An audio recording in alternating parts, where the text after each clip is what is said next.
shall we begin? Let the games begin. All right. A new age has begun. An age of freedom. Are you not entertained? Are you not entertained? Get to the chopper! This is going to be quite the ride.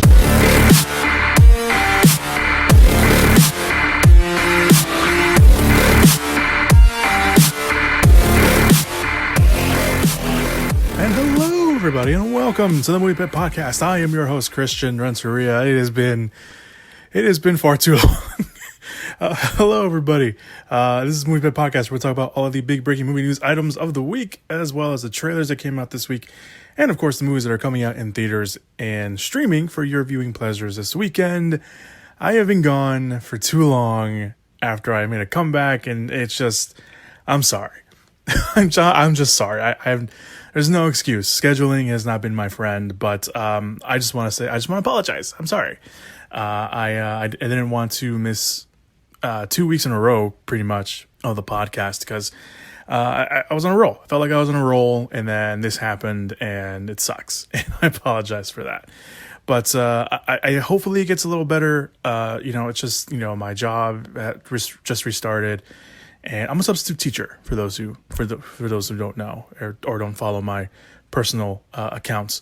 But I'm a substitute teacher, so school's just starting, and it's a month in now. It's almost 2 months in because it's October. It's officially October 1st when this podcast comes out, and it's spooky season. What? I told myself not to do that voice, and I did it anyway. And you know what? Just for you guys. That's just for you.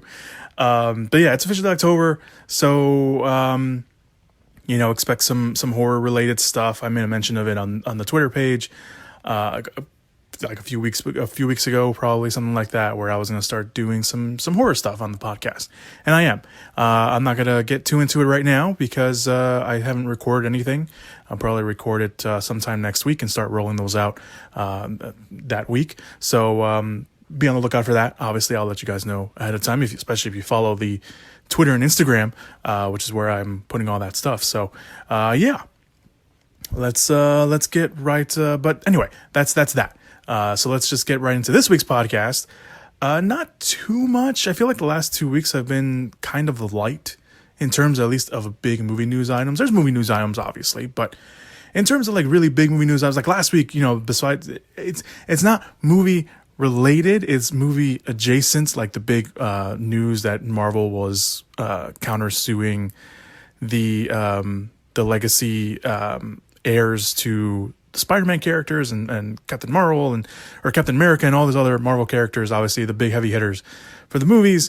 But that's not really necessarily movie news. I mean, it does affect the movie news. Like this week, today, when I'm recording this, because that's the only time I had time to record the podcast this week, is that Friday the 13th, I think it was, I forgot what it was. I just kind of read the cliff notes this morning and I already forgot what it was. But the writer of the first Friday the 13th movie, Victor Miller, won his suit, which means that he run the domestic rights suit. So he could write another Friday the 13th movie, but he can't have Jason Voorhees in it, or at least the name. The whole legal battle of Friday the 13th is so messy and so convoluted. It honestly, once it gets resolved, I will not be surprised if we get like documentaries or a biopic of it, because it's so ridiculous just how a legal battle over who really owns Friday the 13th and who owns the movie rights and who owns like the story rights and everything and the character rights and everything. That is the reason why we haven't gotten another Friday the 13th movie. And it's kind of a shame that the only reason there hasn't been another Friday the 13th movie, because let's be honest, there probably could have been another Friday the 13th movie by now, is because of legal rights and ownership rights, which is a big deal. But at the same time, I get it. But when it comes to the Friday the 13th news, we're not really going to talk about that because it's a big first step, but it's not anything that's going to, I think, jumpstart a new movie. So if you want to read all about that, I encourage you to. But again, I'm not going to get into it because that's very convoluted and that's kind of its own podcast thing. And that's not really what my podcast is about. I mean, not entirely. I mean, maybe, if I have time, I'll do that. But in the meantime, we're going to be talking about movie news and movie trailers and stuff like that. Stuff that I can, ramble on about. More opinionated based. I don't know what I'm saying now. I'm rambling. I had a little too much energy this morning, and I'm taking it out now on the podcast. I'm going to crash hard by the end of this podcast. I guarantee it. But let's get... I've rambled on long enough. Let's get to the podcast, shall we? I think we're like almost 5 minutes in. I'm already rambling. I haven't even talked about one movie news item yet. So let's move on to the movie news items. I have a lot of energy. I don't know where this came from. But let's talk about the first thing that we always talk about here on the Movie Pit Podcast, which is movie trailers. Coming soon to theaters. Some quick thoughts on some movie trailers. One of them is the trailer for Rocky IV, Rocky vs. Drago, the Ultimate Director's Cut. Yes, that is the official, very wordy title of the movie. This new version will have over 40 minutes of never-before-seen footage. Stallone has been working on this for a while now. We did talk about it when it was announced that it was finally going to come out. It's finally getting its release. Of course, last year was the 35th anniversary of the movie, but it's coming out this year. Stallone has mentioned that the new footage he hasn't mentioned exactly what new footage we're going to get, but he did mention that there will be new footage of the Apollo versus Drago fight, and that Paulie's robot will be completely removed from his version. Sorry for all those Paulie robot fans out there, but the movie will be getting a one-night only in theaters release on November 11th. So if you want to go see that in theaters, you can. I think they're going to have like a special Q&A, like a video recorded anyway, Q&A with Stallone on there. But if you can't make it to the theater and can't make it to that one night, it will be available to rent and be on demand the next day on November 12th. So there you go. For any Rocky IV fans out there, that new Ultimate Director's Cut is finally coming out. Disney released a new trailer for Encanto, which is their 60th animated movie, which is crazy to think, and I didn't even realize that, but Encanto is their 60th animated movie. The movie is entirely set in Colombia and follows Maribel, voiced by Stephanie Beatrice from Brooklyn Nine-Nine. I think that's most people probably know her from. The only member of the Madrigal family who is not born with extraordinary abilities. However, her having no powers is finally able to help her family as the magic of the family is disappearing, and Maribel is the only one that can save it. Lin-Manuel Miranda wrote 8 songs in English and Spanish for the movie, with Zootopia directors Brian Howard and Jared Bush directing the movie. Encanto will be out in theaters on November 24th before going to Disney Plus on December 25th. I wasn't very hesitant about Encanto. Like I like the bright colors of it all, but it wasn't until this trailer that it kind of sold me on the movie. It kind of sold, the kind of, out there-ness, the quirkiness of it all. There's still a lot of bright colors. It just finally sold me on it. It sold me on the idea. It sold me on everything. So I'm really looking forward to Encanto. I really don't have as much to say other than, it finally sold me on the movie, and I'm looking forward to it. I don't know if I'll see it in theaters, but I'll definitely watch it on Disney Plus when it comes out. And it's going directly to Disney Plus. It's not going to be a premium access thing. It's going to have its theater run, and then it's going to go to Disney Plus for free for everyone to watch. But let's talk about the other 2 big trailers that came out this week. The other one is the Netflix movie. They dropped the full trailer for their star-studded Western called The Harder They Fall. The movie follows Nate Love, played by Jonathan Majors, who discovers that the outlaw and someone he has a past with, Rufus Buck, played by Idris Elba, has escaped from prison by his dangerous crew, and in return, Nate rounds up his old crew to take down Rufus down for good. It looks pretty good. It looks pretty wild, man. I was a big fan of that teaser that came out earlier this year, pretty much in the summer, basically. And this trailer, I was already sold on the movie. This trailer sold me even more. There's a lot going on in this trailer. It gives away a lot of action. There is probably something they give away that may be a connection to the characters. I think it's out of context, maybe, but if you kind of, if you're one of those people that kind of puts stuff together from the trailers, you can probably assume that it's probably something that probably would have been really cool to reveal in the movie, but, whatever. But I'm fully on board with this. This looks really cool. Looks really fun. Looks really stylized. It's a Western movie with a pretty much all black cast, which is just great to see as well. I'm looking for it. And the cast, like I mentioned, is star-studded. Regina King, Zazie Beetz. Besides Jonathan Majors and Idris Elba, you got Regina King, Zazie Beetz, Lakeith Stanfield, Delroy Lindo, R.G. Seiler, and Dean Cole, and probably some other people in there too that I didn't catch or didn't see on the credits list. But that's pretty solid. That's a really solid cast, and I'm all for that, man. How Harder They Fall will stream on Netflix on November 3rd. I'm just really excited for this, especially, not really knowing too much about it. I knew it was going to be a Western with Idris Elba. I didn't expect it to be like this, as stylized and really cool looking. So I'm looking forward to this. But obviously, the big trailer that dropped this week for a lot of people, for film Twitter, for a lot of film nerds, is the first trailer for Paul Thomas Anderson's newest film, Licorice Pizza. The coming-of-age film is set in Hollywood, in the San Fernando Valley, to be more specific, where he set, I believe that's where he set Boogie Nights, right? I think that's where Boogie Nights was set. During the 70s, it follows a child actor played by Cooper Hoffman, who is the son of the late Philip Seymour Hoffman, which I think is really cool. And there's certain shots in the trailer where it really looks like a younger Philip Seymour Hoffman, so that's really cool. He befriends a movie producer played by Bradley Cooper, who also seems to be playing a version, at least from what I read online, a version of John Peters, or he's actually playing John Peters, so who was a big producer back in the 70s as well. He also meets a young woman played by Alana Haim, who I've heard her name before, but I don't know who she is, and I forgot to look up who she was, so I apologize for film Twitter for not knowing who Alana Haim is. But a lot of people were very, kind of cheery about Alana Haim being in the movie. I don't know who she is. I'm sorry. But the title actually has a meaning, besides being a very weird title, which, of course, will probably come with Paul Thomas Anderson. But the movie apparently has some meaning, especially in the 70s, because apparently a chain of record stores in Southern California offered free licorice with the latest albums at the time. I don't know how that will relate to the movie at all, if at all, but there's that. The movie will co-star Benny Safdie from, of course, the Safdie brothers, who directed Good Times and what was the other movie? It's another A24 movie, and I'm totally blanking on it now, and it's going to drive me crazy. I know there's people out there yelling at me. There's people yelling. I know they are. Was it Uncut Gems? I think it was Uncut Gems. Yes, I think that's the movie I'm thinking about. I know there's a bunch of people yelling at me. I apologize for that. But he's in there. I think you briefly see him in one shot of the movie. Tom Waits is in there. It looks like he's playing a director. And Sean Penn is in the movie as well. It looks like I don't know who he's playing, but he looks like he's letting a little bit loose, which is really nice to see. So there is that. I think I saw Maya Rudolph in the trailer, although she's not listed in the credits for like the poster or anything like that. So she may just have like one role in the movie, or like a small role in the movie, and not be in the rest of it. So there is that. Licorice Pizza does not have an official release date just yet, but the movie will open in theaters, and a lot of people are suggesting that it will open in theaters later this year, presumably around maybe December.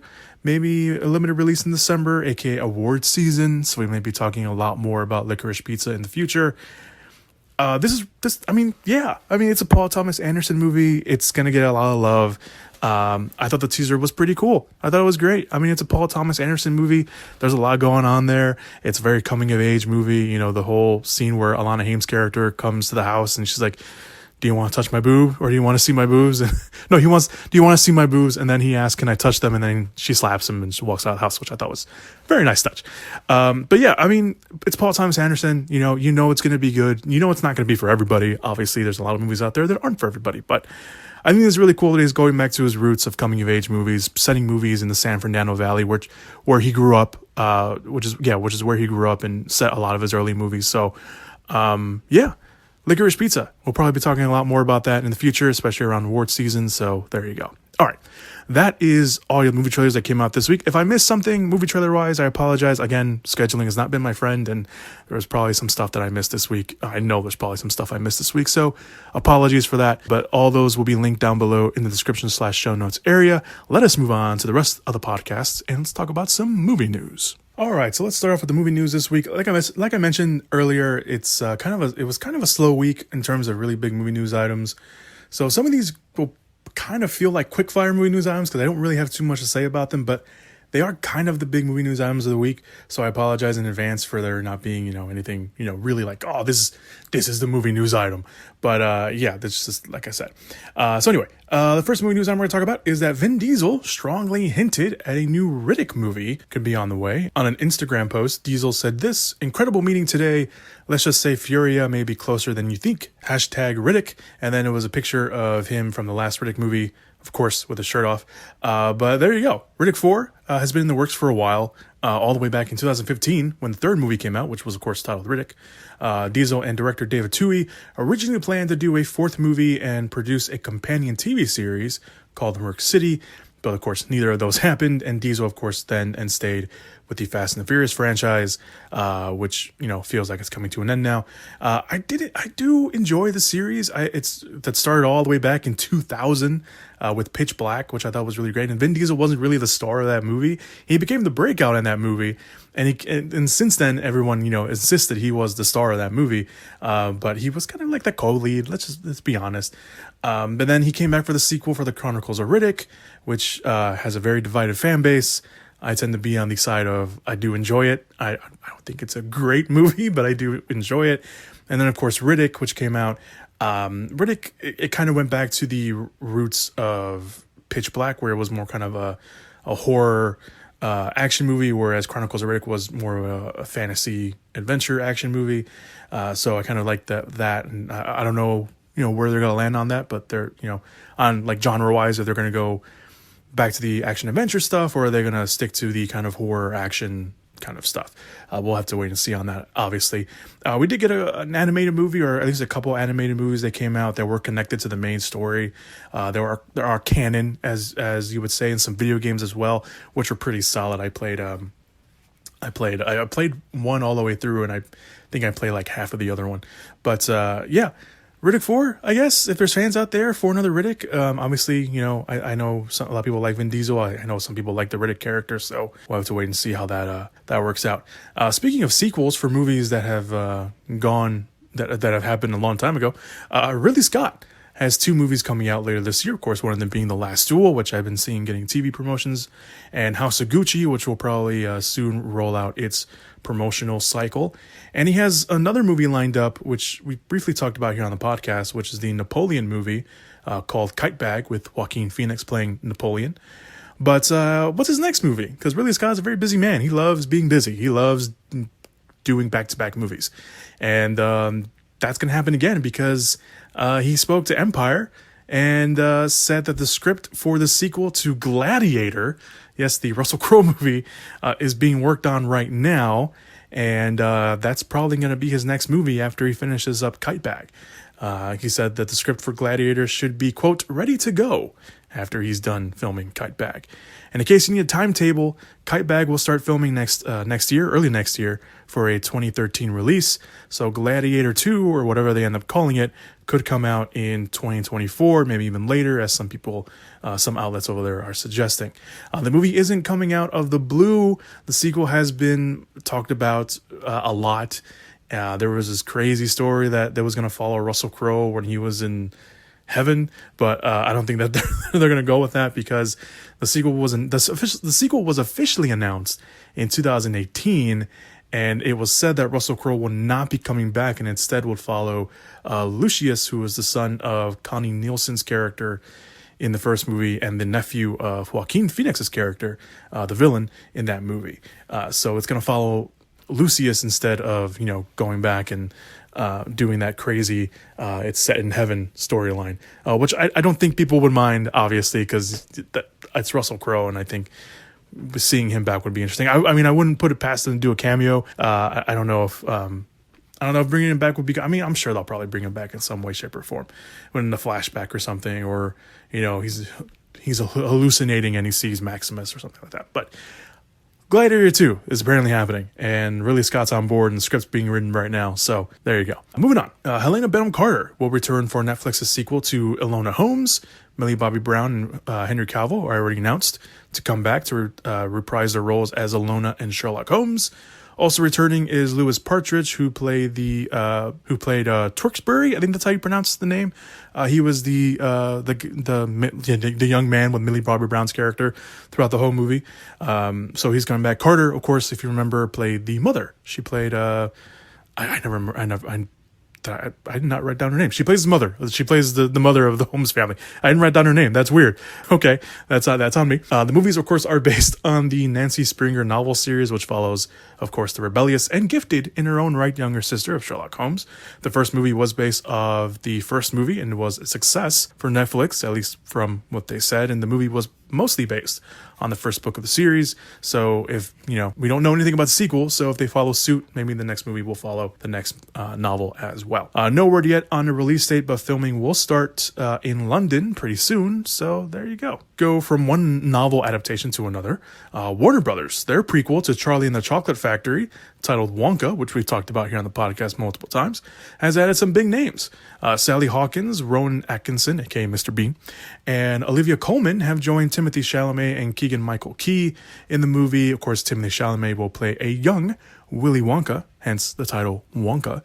No word yet on who anyone's going to be playing, but they all join the cast. Paul King, the director of Paddington, will direct the movie, which will be a nice reunion for Sally Hawkins, who was in the Paddington movies. I know production on that will start soon because they do have a release date for 2023, I believe. So there you go. The next movie news item, Apple Original Film has won a bidding war for the John Waits thriller starring George Clooney and Brad Pitt. All three men will be producing the movie, of course, with Watts writing, producing, and directing. Apple beat out Sony Pictures, Netflix, and Lionsgate. At the very end, at least, Amazon, Annapurna, Universal, MGM, and Warner Brothers will also reportedly in the mix.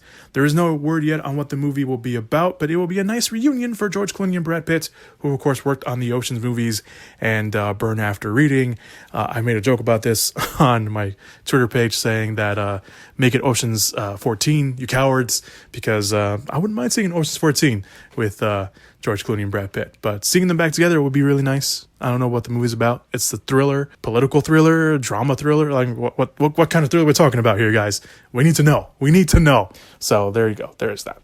All right, moving on to the next movie news item. Guy Ritchie's next movie, a heist movie, at that, has gotten a new title and first release date. Originally titled Five Eyes, the movie will now be called Operation Fortune, which, I'm going to be honest, kind of a downgrade. I think Five Eyes would have been a lot better, but, whatever. The movie will star Jason Statham, Aubrey Plaza, Josh Hartnett, Carrie Elwes, Bugsy Malone, wow, I can't talk, and Hugh Grant. The movie will tell the story of an MI6 operative, played by Jason Statham, and a CIA agent, played by Aubrey Plaza, who attempt to stop the sale of deadly technology after being enlisted into the Five Eyes network, which is why I think it should be called Five Eyes, but whatever.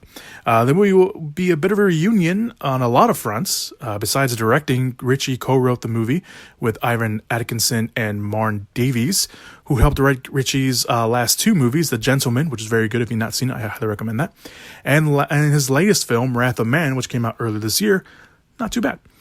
Which, of course, both starred Statham and Hartnett in Wrath of Man. And, of course, Statham has appeared in many of Ritchie's early work.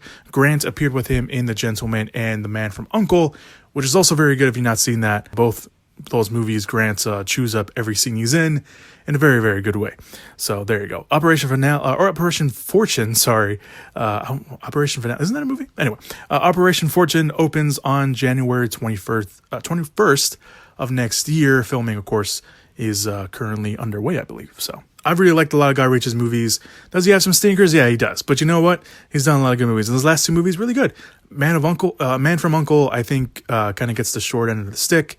I don't know why, because that's a really good spy thriller. It's got Henry Cavill and Armie Hammer.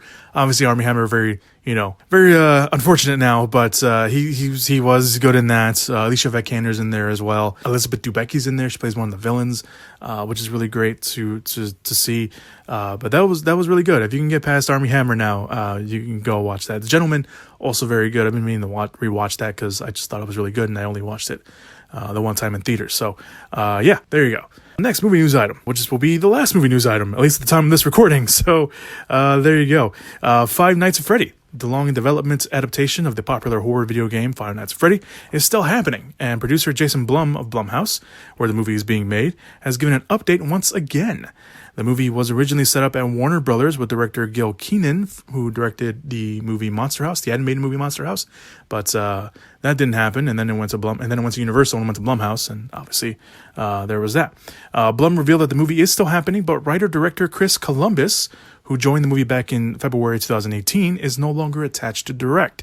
And when asked if there was a new director, Jason Blum said, "That's confidential." So I don't know if they're already have a director or they just haven't signed a contract yet, but there you go.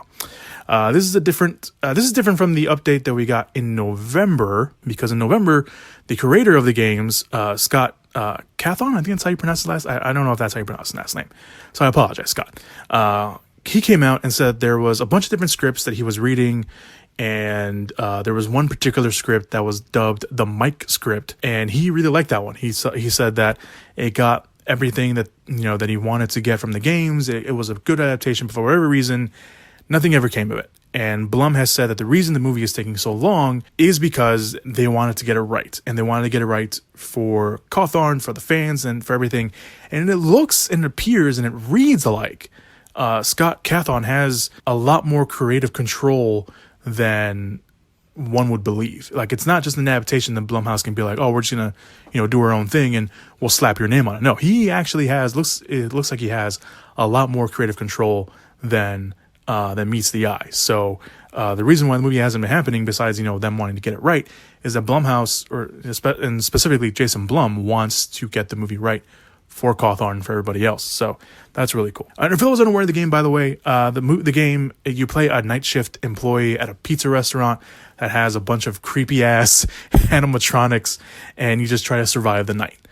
So yeah, it's a lot of jump scares. So if you're like, oh, that's really fun, you want to check it out, I'd recommend some videos online, especially if you don't like jump scares, because it's a pretty jump scary movie. It's a pretty jump scary game, I should say. So all right, those are all the movie news items that came out, at least at the time of this recording. Like I mentioned, it was a slow week. It was a slow week last week too, and then all this stuff started coming out. So at least at the time of this recording, that's all the movie news items I have. I know I will not have time tomorrow. Friday. I'm recording this on Thursday, by the way. It's apparently podcast day, which only fitting that I record a podcast today. But yeah, I won't have any time to record any last minute movie news items that come out on Friday. So I'm recording this on Thursday. If you're listening to this early Friday, it's because I probably uploaded it today, Thursday night. But yeah, there's that. So if anything big drops, obviously I'll put it up on the Twitter page, which is where I'm putting stuff. So but yeah, that's all the movie news items that I have, at least at the time of this recording. So let's move on to the movies that are coming out in theaters and streaming for all your viewing pleasures this weekend. Let's all go to the lobby. Let's all go to the lobby. Let's all go to the lobby to get ourselves a treat. All right, so let's talk about the movies that are streaming first. We're going to talk about the Prime Video movies first, of course, Amazon Prime Video, I should say. It is the Welcome to Blumhouse movies. We've been talking about these for a while on the podcast, and we finally get the first two coming out this week. There are 4 total. The next 2 will come out next week, so we'll talk about those next week, hopefully. But this week we have Bingo Hell. In the barrio of Oak Springs lives a strong and stubborn group of elderly friends who refuse to be gentrified. Wait, that sounds familiar. Anyway, Lupita keeps them together as a community, a family, but little do they know their beloved bingo hall, I can't talk, is about to be sold to a much more powerful force than money itself. And the second Blumhouse movie is Black as Night. A teenage girl with self-esteem issues finds confidence in the most unlikely way by spending her summers battling vampires that prey on New Orleans' disenfranchised with the help of her best friend, the boy she's pined for, and a peculiar rich girl. So those are the Welcome to Blumhouse movies. The next 2, again, like I mentioned, will come out next week. I haven't heard anything. I don't know if anyone's watched these yet. So I guess watch at your own risk. Although I heard last year's, again, I've talked about this before, I heard that last year's Welcome to Blumhouse movies were actually pretty good. So I don't imagine them, doing anything bad, because it is Blumhouse. And I like Blumhouse a lot. So there you go. The next movie that's going to be streaming this weekend for you guys, we have one more. It's of course, it's a horror movie. It's October. I'm not gonna say it again. No, you only get it once. But it is out on Netflix. It's called No One Gets Out Alive, based off a novel. And it follows an immigrant in search of the American dream who, after being forced to take a room in a boarding house, finds herself in the nightmare she can't escape. I've heard some good things about this. I know there's some reviews out there and people saying that's actually pretty good. So it's a Netflix movie. Netflix has been stepping up their game with buying horror movies and then, of course, producing horror movies. So Netflix is, trying to compete with some other studios out there, i.e. Shudder. But I've heard some good things about this one so far. So the next Netflix movie, not a horror movie, it's more of a thriller. It is The Guilty. It is a remake of the Danish film directed by Anton Folkwall. A demoted police officer, played by Jake Gyllenhaal, is assigned to call a dispatch desk is assigned to a call dispatch desk and is conflicted when he receives an emergency phone call from a kidnapped woman. The voice actors, because you don't see them, we hear their voices apparently, will include Riley Keough, Peter Sarsgaard, and Ethan Hawke. So they're in there. Of course, there's some other people in the movie that will be interacting, like I'm assuming, with Jake Gyllenhaal in the call center. I heard the Danish film was really good. I heard that it was set in one location. A lot of the action was just heard over the phone. I'm hearing that it's kind of like that in The Guilty as well. I've been trying to not, read too much of it because I don't want to get spoiled for myself. But there you go, The Guilty. I've heard some pretty decent things about it so far. I haven't gone into it yet because I want to go in pretty clean. But yeah, The Guilty's out if you want to go watch that as well. And finally, the movies that are coming out in theaters, and the first one is also coming out on streaming. So this is kind of one of those hybrid ones. It's The Many Saints of Newark, which of course is coming out in theaters and on HBO Max. This is of course the prequel to the popular TV series The Sopranos, which coincidentally stars Michael Gandolfini, the son of the late James Gandolfini, who played the character who's playing the character that was made famous by his father, Tony Soprano, in the movie. Alan Taylor, who directed many episodes for the series, is also returning to direct the movie. The movie also has a pretty star-studded cast. Alexandro Nivola, I think that's how you pronounce his last name. He looks to be playing the lead in the movie. I think he's playing Tony Soprano's uncle or something like that. He's kind of the one that, of course, inspires him to go into the business. Leslie Odom Jr. is in there, John Bernthal, Billy Magnuson, Vera Farmiga, Corey Stoll, and Ray Liotta. They're all in there. I've never watched The Sopranos. I hear it's very good. I know a lot of friends that watch it. I know a lot of people that watch it. I know a lot of people that are looking forward to The Many Saints of Newark. I don't think I'm going to watch this because I won't really have a connection. But if I do sit down and watch it, maybe this will inspire me to go watch The Sopranos. So the other movie that are coming out in theaters this weekend is The Addams Family 2. If you saw the first Addams Family, the animated movie anyway, they got the second one coming out. Apparently the Addams Family takes a road trip in this one. On that, and of course, the big movie coming out, other than The Many Saints from Newark, is of course Venom: Let There Be Carnage, directed by Andy Serkis. Tom Hardy's back, Woody Harrelson's back as well. Terrible wig that he had in that end credits scene. He's playing Cletus Cassidy, aka Carnage. Naomi Harris is in here playing Shriek. Michelle Williams is back as well. So is Reed Scott. I've mentioned this. I've talked about this on the podcast. I'm not the biggest fan of the first Venom. I thought it was okay. I just, I think, removing we can't use Spider-Man part of it, which is a big thing with Venom, but removing that, I'll give you that. Maybe it's, you're working yourself into a corner without being able to use Spider-Man, which is obviously a very key factor in Venom. But removing that, they did an okay job bringing them in.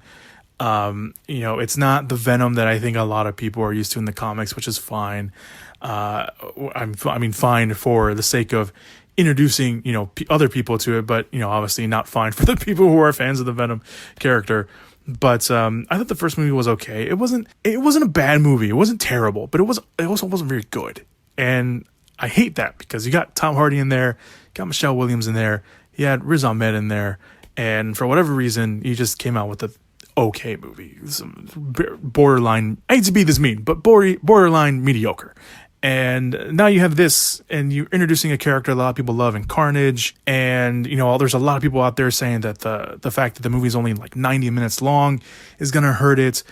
All the fan reaction that's been coming out so far online saying that it's actually not that bad of a movie. I don't know if they're just flooding all the good stuff. Even somebody who I follow who is, who I know who does reviews professionally, he said that he actually kind of liked it. And I know he's not the kind of guy that kind of likes these movies. So him saying that he likes Venom: Let There Be Carnage is giving me some hope that the movie is actually going to be pretty good. Hopefully. But yeah, I just hope that this movie's good. I hope that it's just good. That's my only hope. That's my hope for a lot of movies. My hope for a lot of movies is that I walk in and I hope it's good. Even if it's just decent, I'm okay with that. I'll go with decent. But my hope is that this movie, at least for Carnage, Venom: Let There Be Carnage, I hope that it's at least decent. That is my bar, decent. If you go below decent, I'm not gonna have a good time. But yeah, that's my hope. So I'm gonna be watching this tomorrow. I'll be giving out my reactions on my social media pages. So if you want to hear my opinion on that, you can. So there you go. Once again, Venom Let There Be Carnage coming out. The Addams Family 2, The Many Sins of Newark also coming out in theaters and on HBO Max. Your movies that are coming out on the streaming service are The Guilty, No One Gets Out Alive, both on Netflix, and Prime Video movies for this week are the Welcome to Blumhouse movies Bingo Hell and Black as Night. Thank you so much for listening to the podcast this week. I very much appreciate it. I know I've been gone for 2 weeks, and I apologize for that. That is on me. I hope that I can work out my schedule. You know, again, just the first month back is just kind of crazy for work stuff, and it'll probably start to mellow down, and I can actually, you know, figure out everything that I'm going to do for the podcast. So I set a plan in motion. Hopefully it works out. So we'll see. But yeah, thank you guys so much for listening to the podcast. No matter where you're listening to, if you're listening to this on YouTube, if you're listening to this on Apple Podcasts, on Stitcher, on Spotify, I very much appreciate it. And wherever you're listening to, if you want to hit that follow button, you want to hit that subscribe button, you want to hit that rating button, give me a rating, give me a review. Those are very much appreciated. It helps the podcast out in the long run. Because let me tell you, I've been doing this podcast for 5 years. If there's no reviews, I just feel like I'm screaming into the void of the internet. And honestly, I'm okay with that because I know there's, you know, at least a few people listening to the podcast, which thank you very much. But it'd be nice to have a review. That'd be really nice. I appreciate it. But yeah, thank you guys so much for listening to the podcast this week. I very much appreciate it. You guys are great. Be good people. Make good choices. Be safe. Continue to wear your mask. Continue to social distance. There's still COVID out there, guys. No matter what anyone tells you, there's still COVID out there. So please be safe and just be a good person. Not that hard to be a good person. Really not that hard. So thank you guys so much for listening to the podcast this week. Like I mentioned, I'll be doing some horror-related stuff this month. I will obviously update you guys on that once it comes out. So thank you guys. Appreciate it. Be good people. Stay safe. And as always, go watch some movies. Whoop whoop! Yeah! Give it up! Movies!